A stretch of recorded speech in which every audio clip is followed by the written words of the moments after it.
setiap mendengar kata cemburu dalam sebuah hubungan, tentu sudah pasti ada hati yang takut kehilangan seseorang yang dia cintai.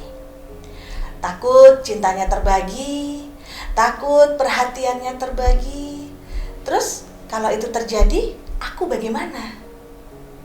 Cemburu itu ada bukan hanya ketika masa-masa pacaran saja. Bukan juga hanya terjadi pada kaum wanita saja. Tapi cemburu juga kadang-kadang muncul dalam sebuah hubungan suami istri. Kaum laki-laki juga sering mengalaminya. Namun ketika dalam sebuah hubungan sudah tidak ada rasa cemburu, wah, perlu dipertanyakan itu. Apakah sudah terjadi rasa hambar dalam hubungan mereka? Setiap kita pasti punya pengalaman dengan kata cemburu. Ada yang bilang kalau cemburu itu adalah tanda sayang. Sepertinya kurang tepat kalau dibilang sebagai tanda sayang.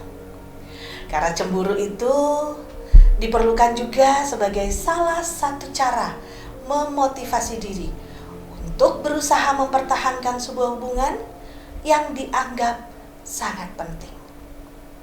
Suatu ketika ada suami yang bilang, "Loh, kok tiba-tiba istriku berkenalan di sosmed dengan orang lain?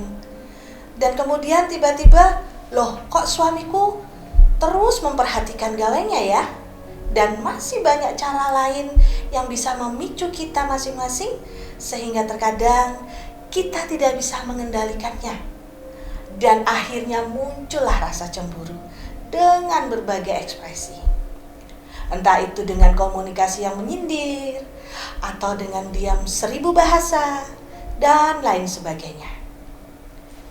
Ya, cemburu memang sangat menguras tenaga. Karena cemburu, maka akan ada profesi baru yang dijalankan tanpa sengaja tentunya. Profesi sebagai detektif, mencari-cari informasi, mencari-cari pemicunya. Ya, istilahnya tidak ada asap kalau tidak ada api.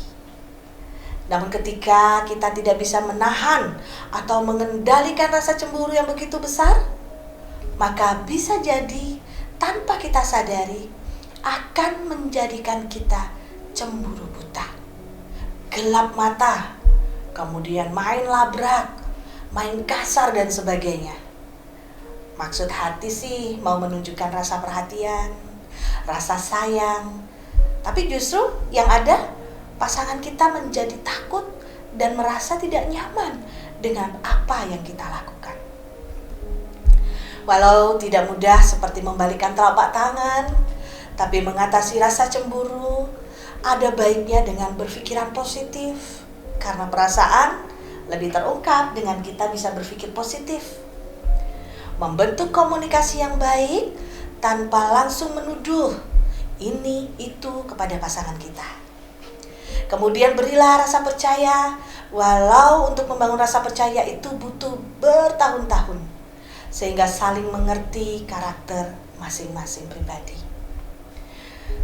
Saudara, bila iblis senang melihat rumah tangga yang kacau, sehingga harus sadar dan berjaga-jaga, karena lawan kita si iblis berjalan keliling sama seperti singa yang mengaum-ngaum dan mencari orang yang dapat ditelannya. 1 Petrus 5 ayat 8. Sama seperti rasa cemburu, bisa datang kapan saja, dan karena itu mintalah selalu pada Tuhan supaya kita mampu dan kita bisa mengatasi rasa api cemburu dengan baik, tanpa huru hara tentunya, sehingga kita bisa terhindar nih dari perbuatan yang bisa membuat kita menyesal di kemudian hari.